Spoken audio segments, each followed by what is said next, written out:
Hey guys, this is a new project for me. I have a 99 Forester, or in Japan known as Sf5. Just to give you a little update on what I did so far. I put in some STI seats from Japan. One of the issues I'm having is obviously it needs to be unlocked. Unlock it. One of the issues is that in Japan, or these ones have like an armrest. So I don't have the armrest little bracket thing for it.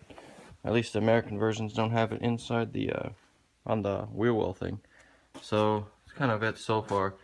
But what I'm doing right now is one, as I kind of showed you these, I am replacing or removing the subframe spacers, or the not the subframe spacer, but it's just the frame spacers. It's like an inch. So you have to go to get this. These are from Impreza. These are the part number right here. You have to get two of those so you can replace, or when you remove this to replace this one. This is the Forester one. So if you compare it side by side, it's roughly an inch longer. People have questioned whether or not you can actually reuse this, and I believe you can, but the thing is you're going to have to put this back on it. So it's kind of, these right now, they used to be $11 from Subaru, but now they raised to like $14.28 a piece. So it's kind of spendy, but not really, if that makes sense. So what you do here, and I've already kind of prepped this right now, so I'm doing the STI lower control arms too, and I got these white line ball joints and the bushing thing. So these are a Forester lower control arm, and this ball joint. The reason why I did this in the first place is this thing is ridiculously horrible. So you see that right there. This is the aluminum one. So we're getting under here now. You pop this stuff out. The ball joint, I used a crowbar. Where's my crowbar? If I can find it on here. Anyways, I used a crowbar to pry the ball joint out. It was actually fairly easy. My buddy's bringing over a white line STI front sway bar and end links, so I got to remove that too. Because if you look at this right here, this is where the sway bar end link goes in on the STI one, and then if you see this, you know, you're gonna have to get new end links or run no sway bar for a while.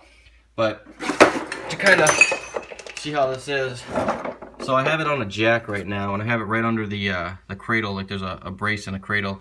It's kind of hard to see in here, but this is where this frame spacer would be. So you see, well, if you can see, it's like an inch or so of gap. So I have it right now sitting on the frame, or a jack right now. So when I put the, we'll go on the top side, and I'll just do this so you can see what's going on. So you take this right here. I had to take off the washer fluid reservoir and the fuel pump, or the fuel filter. I had to take that off to get at this. There's a screw right there. You see where that little thing is? That was a pain in the rear. So you're gonna, I mean, these are pretty easy. It's like 4 10mm bolts to remove, and then you got the fuel pump moved, or the fuel filter moved, and you got the reservoir moved. You can see right here, without seeing that, I guess, that's kind of where it goes. So before I put that in, I'm gonna basically, you can kind of see how it is right now. It's on jack stands, so yeah.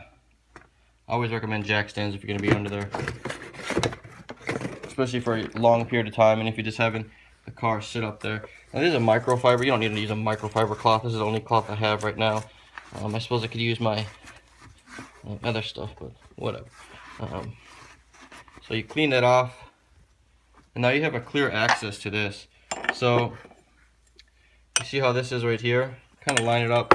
Kind of go. I mean, they're both the same style. You just got to flip them around on the other side.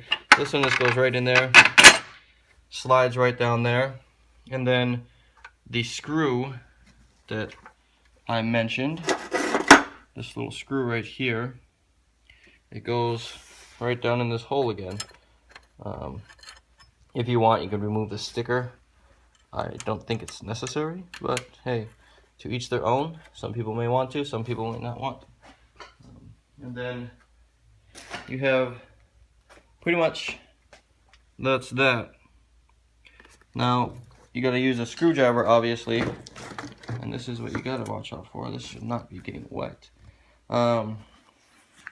Use a screwdriver to screw that little screw back in, and then kind of go on the other side and do the same routine. I haven't even gotten this wheel off yet, or this tire off, whatever you want to call it. It's pretty bad. Like, once I'm gonna upgrade the Brembo brakes, because it's an L, so it doesn't have rear disc. I hate drums, and I need a new suspension too, so I'm either gonna get coilovers, like the full body coilovers, or I'm just going to get a some WRX or Impreza suspension, because it's basically the same thing. The only thing is like it's a wagon, so it's gonna have that weird well, it's probably gonna be shitty as hell. So basically with this right here, if I didn't remove those frame spacers, the things that I showed you up there that had like an inch, it would have this weird thing, is what they call it, butt sag. So this, the end, or the rear end, would be lower than the front end. Now that's, you know, if you have full body coilovers just for this, it's cool, because then you can adjust it, it's fine. But at the same time, it's kind of like, well, this is the same frame as an Impreza, so the only difference is, other than, you know, obviously more room, it's the frame spacers. So take that out and you won't have that butt sag, so you won't be like this, if that makes sense. Yeah, so that's pretty much it. Once I get the other side, I'll post up another video on what's going on. But the tools that you'll need for this job, now I used a breaker bar, or like a long pipe I should say, and a soft hammer or mallet. You need a 17, because you're going to need to remove these two right here. I believe are 17. Actually, it might be 19. Yeah, so there's two 19 millimeters, 19 and two 19 millimeters over here for, like, where would you take these out? And then this right here is, I believe, a 14 or a 12 millimeter, and this right here is a 17 millimeter.